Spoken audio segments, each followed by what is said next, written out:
Hi, I'm Alan Peterson, and I want to welcome you today to our discussion on the science of healing, the power of redox signaling. Our guest today is Dr. Gary L. Samuelson. Dr. Samuelson, welcome to the show today. Oh, thank you. Dr. Samuelson, tell us a little bit about your background, your education, and some of the things that you've done that has given you a unique perspective on the things we're talking about today.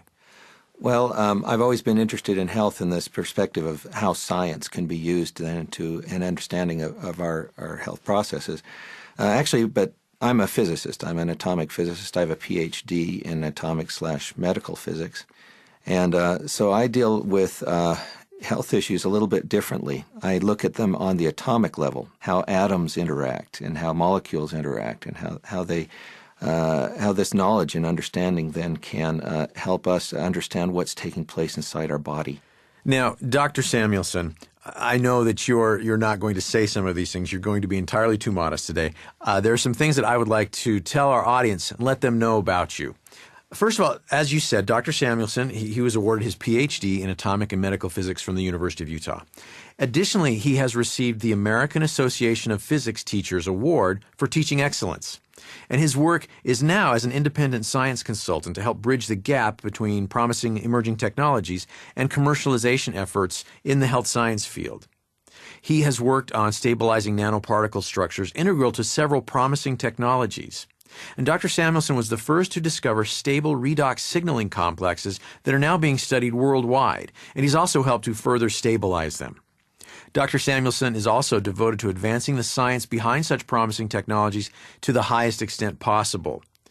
Now, given your background, Dr. Samuelson, you approach health and healing processes not in the way a medical doctor would, looking at symptoms, treating symptoms, but by going to the root of the problem on a cellular level, on an atomic level, finding out why these things are happening and how we can impact them. Is that a correct assumption? Yes, it's an extremely interesting area of research. As we start understanding how the body works, everything is now pointing to, well, how does it work on the molecular level?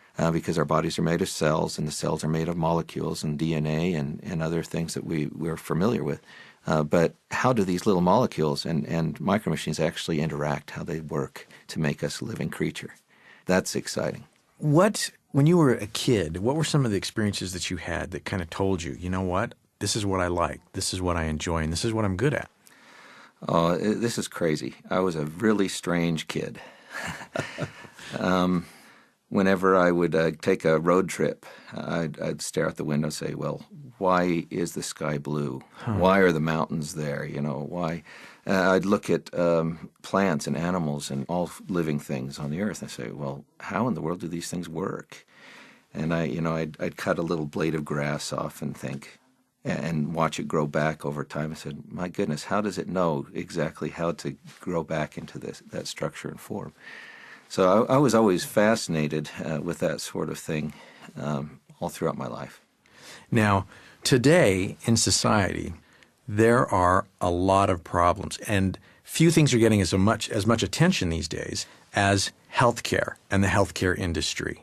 And as a professional, an academician in that universe, tell me what you're seeing in healthcare today. First of all, from kind of an overall perspective, and then let's talk about some of the individual problems that we face, some of the threats that we face as individuals.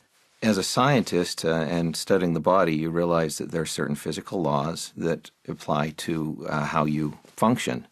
And as a functioning organism, you need food, you need nourishment, you need other things. And those are provided mostly by nature, and they have been for millions of years as far as we know. Right. And these rules need to be understood. Well, for hundreds of years at least, doctors have been accumulating understanding and knowledge about how to cure and diagnose disease.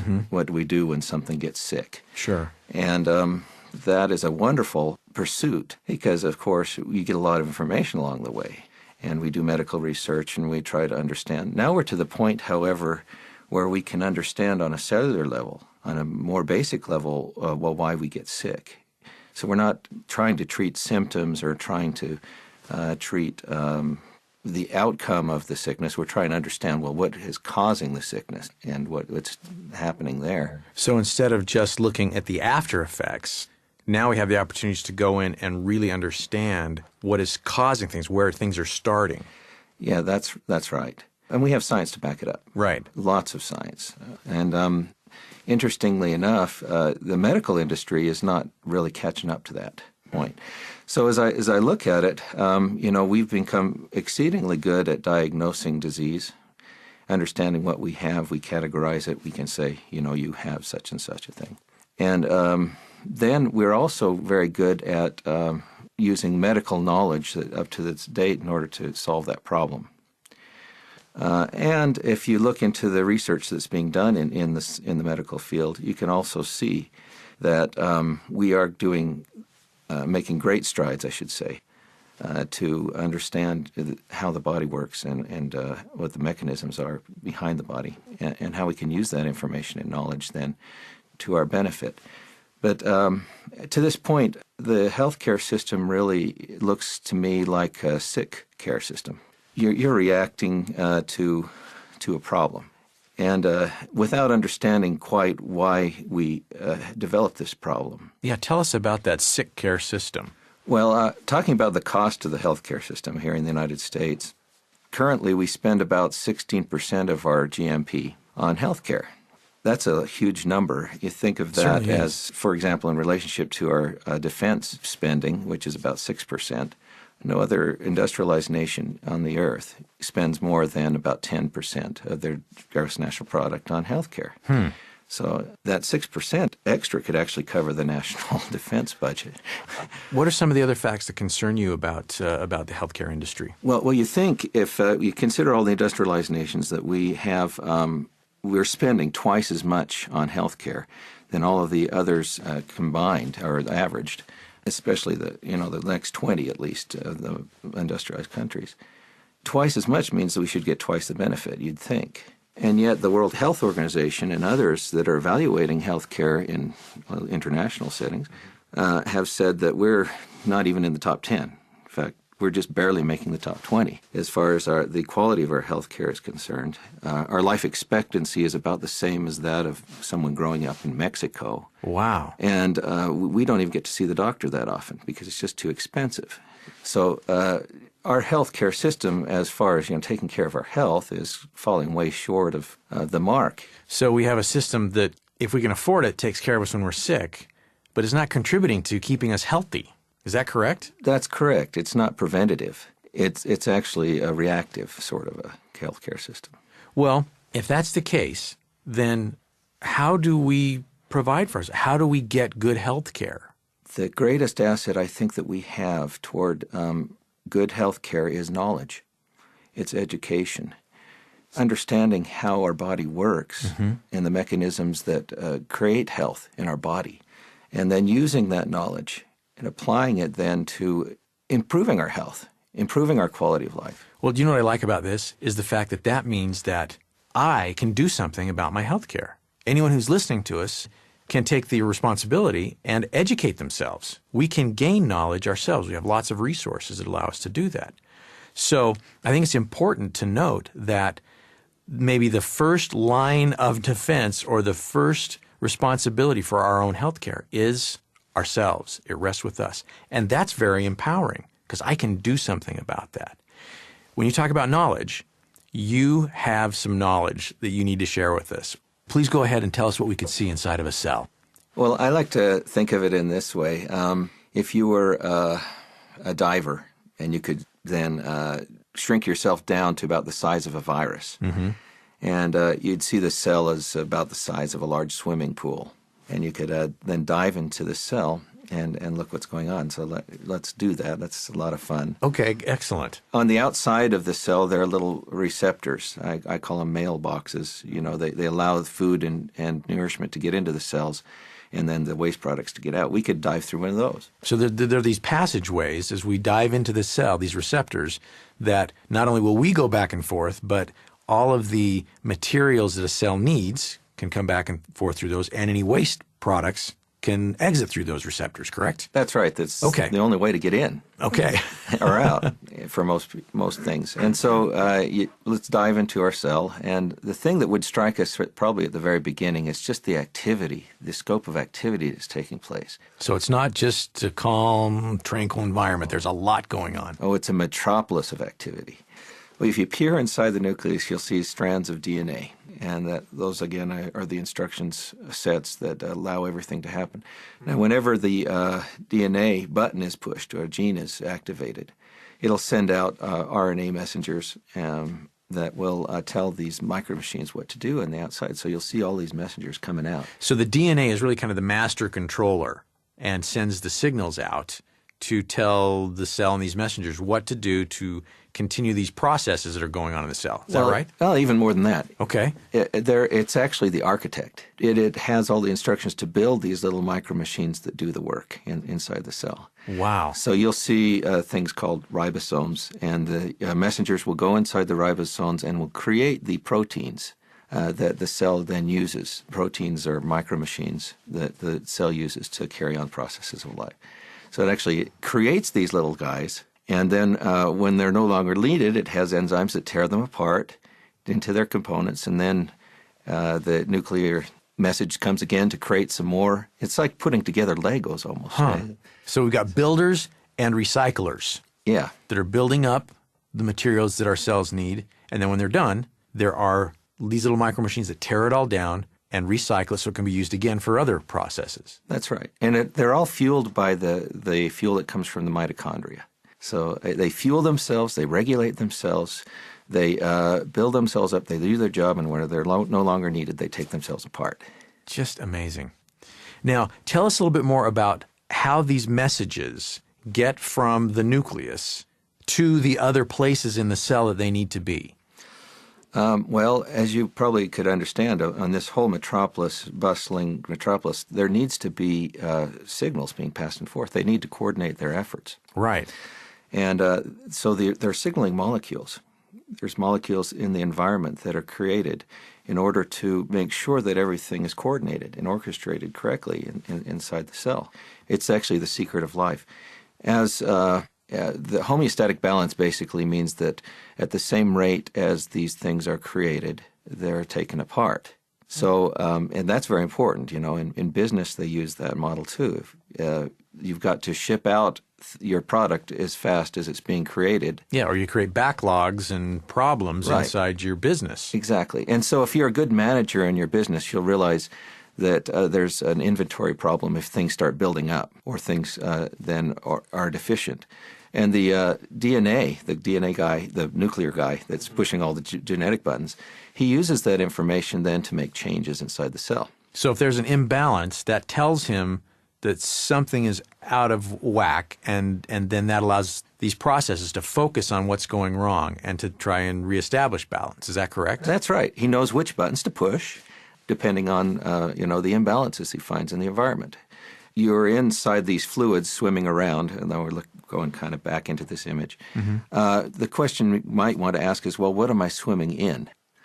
All of life and all of biochemistry takes place inside of salt water. Everything we've talked about is taking place in a huge bath of salt water. Huh. And these micromachines then have been exceedingly expert at reducing and oxidizing this salt water, modifying the salt water, in order to create certain reactive molecules from these simple components. Okay. So instructions come from the nucleus, and through those instructions, the environment that everything is living in is actually changed to help facilitate the processes that are going on in the cell. Yes, sort of that way. Okay. Help clarify that for us. This reduction in oxidation is called redox. Reduction, oxidation. Okay, right. Redox, okay. So these redox processes in the saltwater solution change the nature of the saltwater. Well, that changes the nature of how all of the other biological elements in micromachines work in that environment. So including, by the way, what's happening inside the nucleus. So the nucleus is able to read basically the imbalances that are happening inside the saltwater solution. Okay, so as the saltwater solution changes, that indicates a shift in the balance. Right. And the nucleus is then able to, the guy in there pushing the DNA buttons is able to assess that imbalance and then take appropriate action to try to bring things back into balance. Exactly. Okay. Yes. Can you give us an example of some of the kinds of things that might happen? What are some examples of imbalance that might happen in the cell?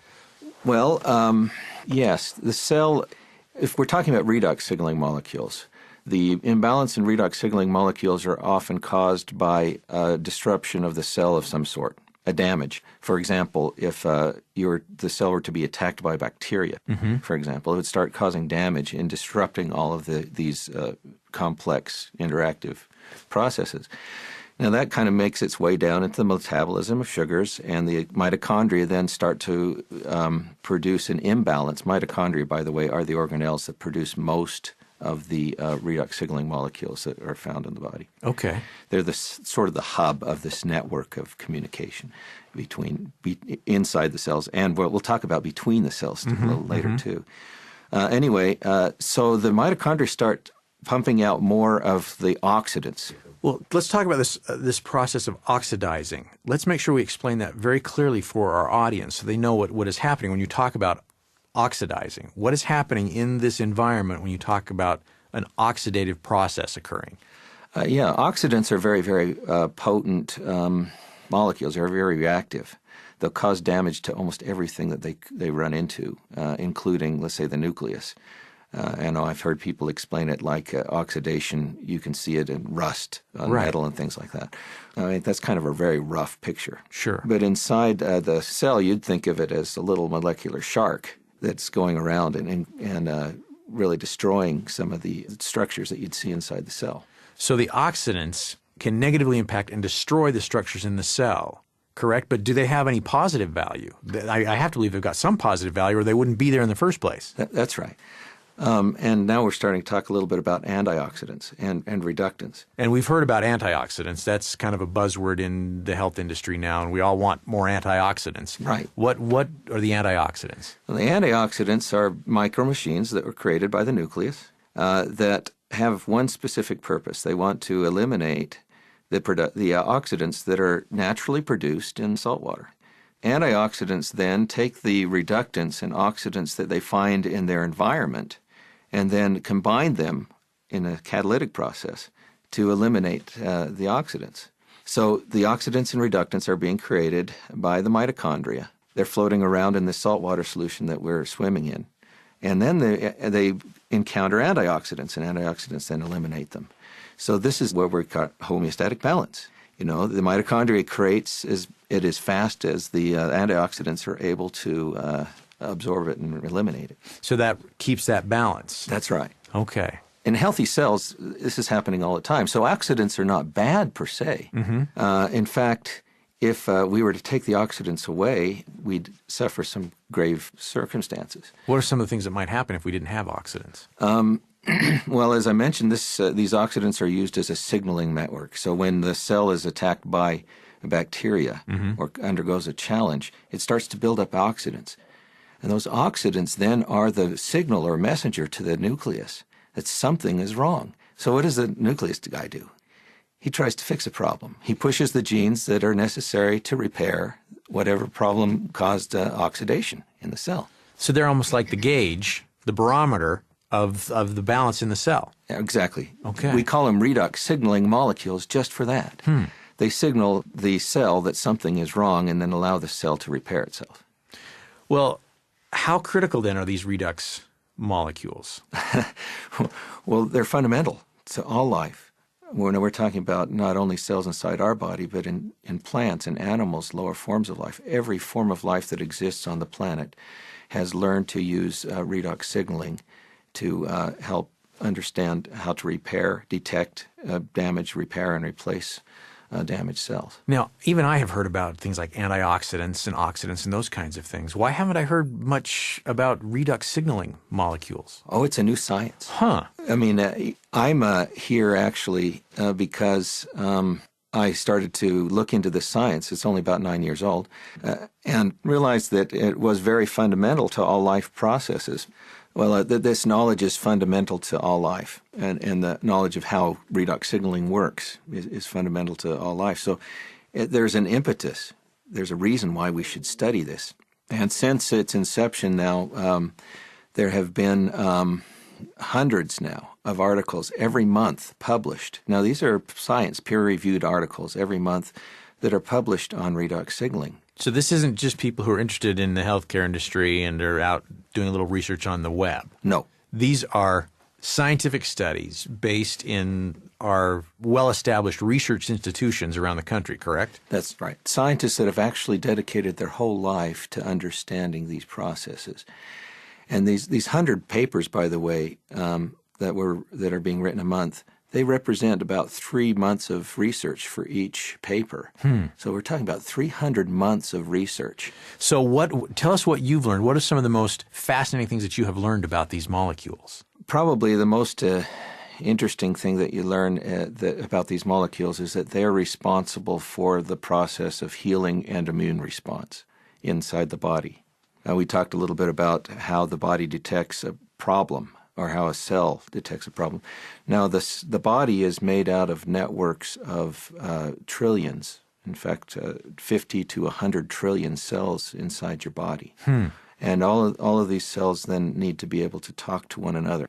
They need to understand what their state of affairs is, right, in order to respond to outside threats and to damage. This redox signaling network that we're talking about, we talked about the internal workings of the cell. It extends far beyond the internal workings. When a cell becomes damaged, these redox signals go to the neighboring cells. And the neighboring cells then can respond to the environment as well as the cell itself. Well, the more that I'm learning about this, the more I'm thinking these are incredibly important. And as an individual, what do I do to maintain the health or the balance of these redox signaling molecules? That's a very good question, because if our healing response depends on how well this network of redox signaling molecules reacts, and we ought to know, well, how to create this balance inside our bodies. Certainly, and I would think that would be important for everyone, particularly as we talked about the situation of healthcare and the fact that an individual has a responsibility now. The only way to really have good health is to take control of your own healthcare. Then knowing about this fundamental process would be really crucial, and knowing if there are things that I can do as an individual to impact this. Because, I hate to say it, but we all change as we get older, and our bodies are less able to deal with the threats that we encounter. And so understanding this redox signaling mechanism could have a huge impact on my ability to take care of myself. Oh, absolutely. You mentioned that we kind of degrade over time. If you look at a young child, that young child is able to heal itself very quickly. Sure. He gets a cut or a scrape, no problem. He goes out and runs and plays all day. He doesn't get sore muscles. Yeah. That's simply because the redox signaling networks in his body are about 100% efficient. And then as we age, the efficiency of these networks, now the redox signaling again is telling the cell that damage has taken place, allows it to call the immune system to get rid of the bacterial threats and whatever, and then either repair itself or replace itself. Now, I haven't talked a little bit about that, but if you have a problem with a cell, you only have 2 of those options. Either the buttons work, the genetic buttons to repair itself work, or the cell has to push the big shutdown button. Wow, the self-destruct button. Right. And then the cell will destroy itself.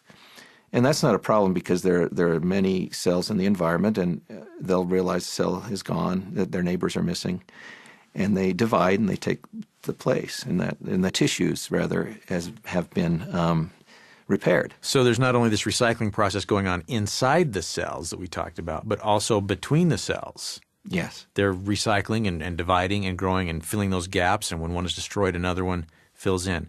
But as we get older, what happens to that process? Then as that communication network starts to become less and less efficient, now as a cell becomes damaged, it's no longer immediately repaired or replaced. So healing is a little bit slower. Right. And about the age of 70 or say, we're only about at 10% of the efficiency that we were when we were a child. Wow. Well, is there anything we can do about that? Probably the most important thing to understand that in order for cells to be healthy, they need proper nutrition. So that the body is built to take the nutritional elements in our environment and then to turn them into cell food. I don't know if you know, but have cells from people that have died 50 years ago, perfectly healthy, perfectly viable. And scientists just know what to feed them to keep them viable. And so they've continued to remain viable. Right. After 50 years. That's correct. Simply because of the nutrition. That's correct, yes. Wow. You feed the cell what it needs. That sounds like something out of a healthy. science fiction movie. Welcome to my world. Everything in my world is that way. So one element is nutrition.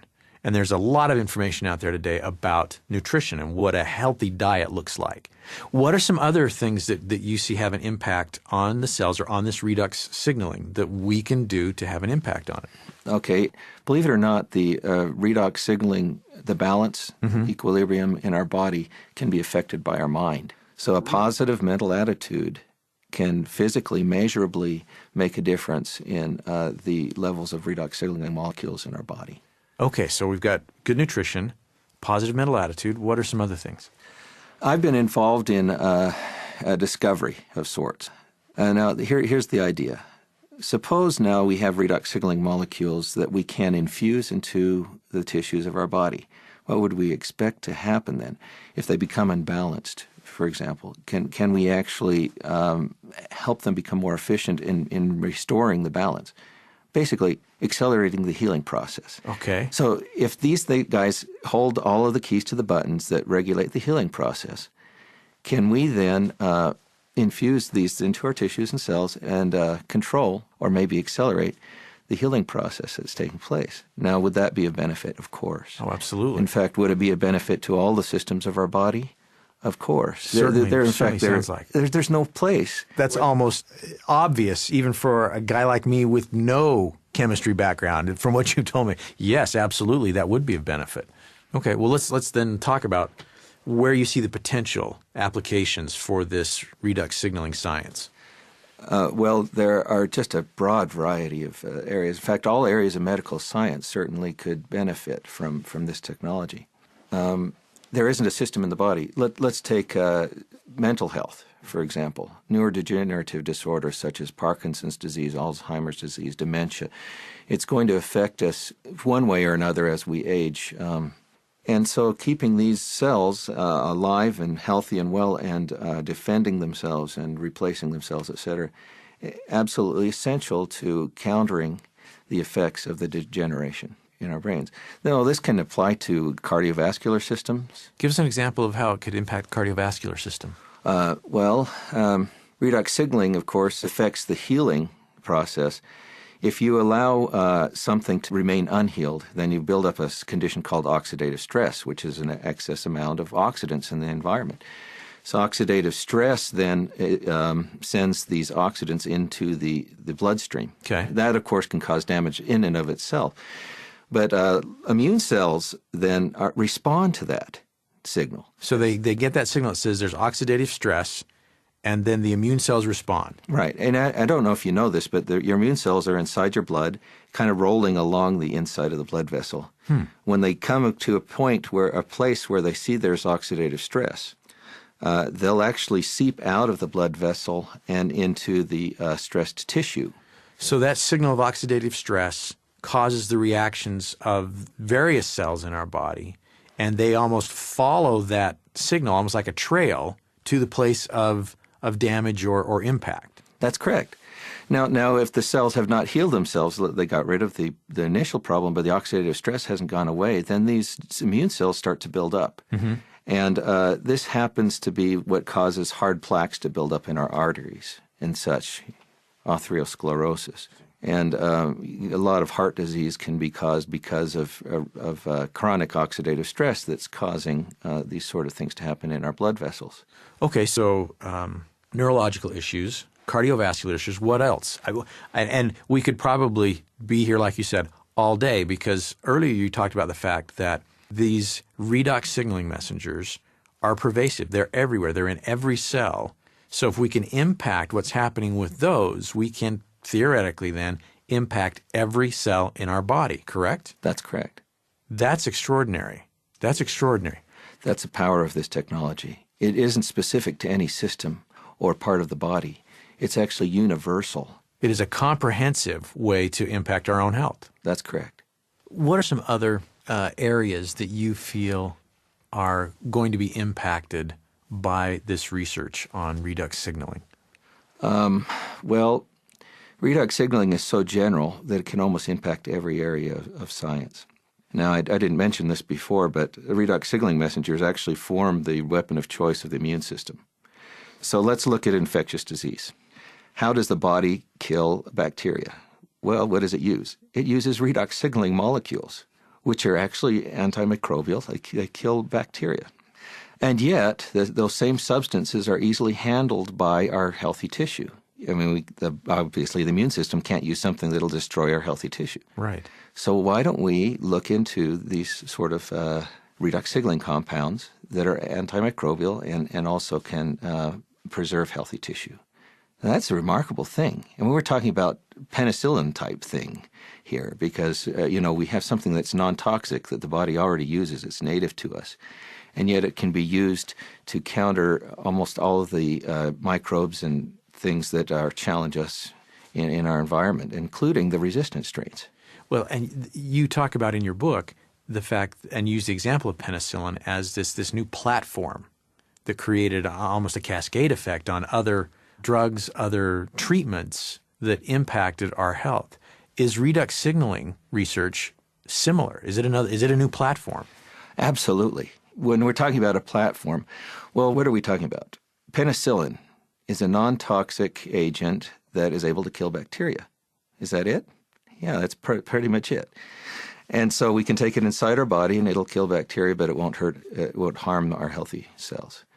Redox signaling molecules actually are the same thing. You see, they're native to the body so that the body actually does not see them as being toxic. In my laboratory, we've done a lot of studies on toxicity of redox signaling molecules. Mm-hmm.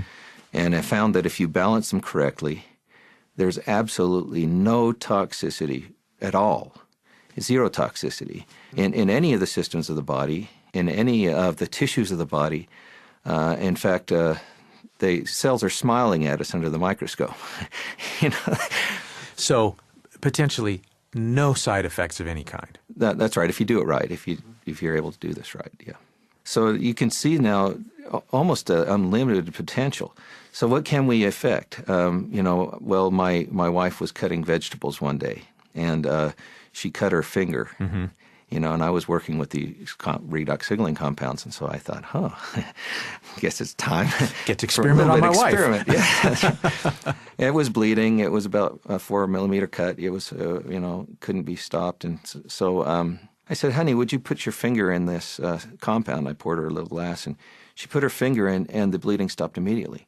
And I saw healing taking place in seconds that usually would take minutes to take place. So it stopped the bleeding. Of course, it was antimicrobial, too, so it had that benefit.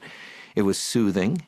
It didn't hurt her at all. In fact, she was very happy that it stopped. Yeah. It stopped the throbbing pain. And she took it out and looked at it and started cutting vegetables again. And I was sitting there looking at what had happened because the blood had kind of pooled at the bottom. It didn't diffuse or it didn't coagulate. It just sat there at the bottom of the cup, sitting there as a scientist I am. And then the next day I took a look at my wife's finger, and I really couldn't tell that it had been cut at all. I had to look really carefully. Wow. And so healing that should have taken place in days, took place in hours. So I started realizing, oh my goodness, these redox signaling molecules are actually doing what we think they should do. And that is making the signaling process more efficient so that the healing can be accelerated in these tissues. That's amazing. Do you have any other examples from your research or that give us some insight into the power of these redox signaling molecules? Wow. Yes. Well, I talked to you a little bit about how we have used these in cell cultures. Now, I'm a physicist, so I don't know too much about biology, but I do have a lot of friends that are involved and senior researchers in national laboratories. And I've been studying these, and I've said to them, hey, I want you to find if these are toxic or not. Please, I want to see if these compounds are toxic. So I send them off. We started realizing, after we realized they were non-toxic, that they actually do bioactive things in the body. They actually do something to these cell cultures. We look at, for example, the efficiency of antioxidants. You know, if you remember, the antioxidants are the things that kind of break down these redox signaling molecules in the body. Right. And so if we provide more of them to the antioxidants, maybe they'll be able to utilize the redox signaling molecules in that environment to make themselves more efficient. And these are great because they're endogenous. They're inside us already. So the antioxidants, we don't have to eat them or take them. And so we found that when we put redox signaling molecules in cell cultures, that it made them able to handle oxidants, or antioxidant efficiency of these cultures increased by about 5-fold. And wow. And so, yeah. And so we're talking about doing absolutely nothing other than just adding redox signaling molecules. And then we're getting such an increase in antioxidant efficacy.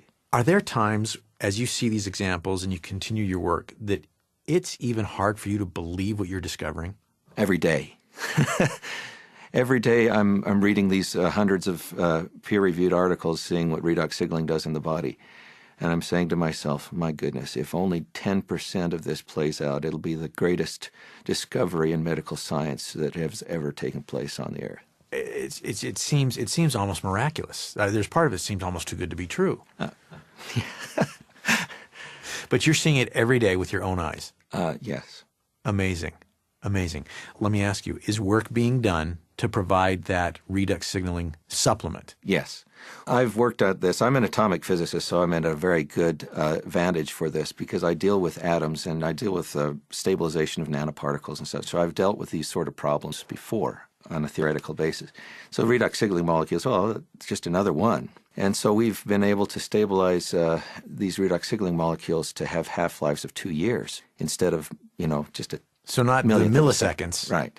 2 years. Exactly. Incredible. And so it's coming to the point where we can actually put these things in a bottle. We can ship them off to laboratories that have them tested. We can actually do things scientifically with redox signaling molecules. Amazing. Dr. Samuelson, as we have discussed here, as an individual, there are things that I can do to take care of myself and have an impact on my health. I don't have to wait and rely on the healthcare system or on doctors to do something positive for my health. We've talked about good nutrition. We've talked about maintaining a positive mental attitude. And then the third thing that I think is really critical is we've talked about education. I can gain knowledge and understanding and apply that to myself. One of those tools, I think, is your book. Now, how can we get your book? Where can we go to find your book? My book is made available at www.asiastore.com. So if I go to www.asiastore.com, and that's ASEASTORE.com, I can find your book. And let me just have you describe your book quickly. What is your book about and what does it do? Well, it basically outlines in a much more detailed but a very clear and concise manner the things that we've talked about today. It talks about the science of healing and how that redox signaling molecules play such a role in the healing process. And it goes then into various areas in much more depth than I could, of course, just sitting here with you. But it's written on a lay level. I do go through and I introduce, for example, DNA, and I introduce all of the actors and players in the cell, sort of just to let you know what they look like. I have pictures of molecules and pictures of things, but not necessarily so you understand all of the intricacies. Simply that you realize these things are actors that are playing inside your cell, and they need to communicate, and then I introduce redox signaling molecules. Well, and I found it absolutely fascinating. I mean, to the point that I was sharing it with my wife and with my children and talking to them about these little machines that are working in our body. And so I think anyone who has an interest in their own health will find great value in this book. And I would encourage them to go to the website and pick it up and take that opportunity to, do something about that third component, education, learning about what we can do to help ourselves. Well, Dr. Samuelson, I can't thank you enough for being here with us today. This has been absolutely fascinating. Thank you. Now, if, like me, as you've heard this discussion, you are interested in finding out more about what you can do to impact your health, how you can take greater responsibility to find the health that you're looking for, I'm going to ask you to do two things. First of all, I want you to talk to the person who gave you this CD. That's a person who's very interested in helping you find ways to take care of yourself and your family better than you've been able to in the past. Call them, talk to them, find out from them what more you can do to understand how to take care of your health. The second thing is if you're interested in learning more about the things Dr. Samuelson's discussed and seeing more of his research, please visit www.aseastore.com. That's ASEASTORE.com and order his book, The Science of Healing Revealed by Dr. Gary L. Samuelson.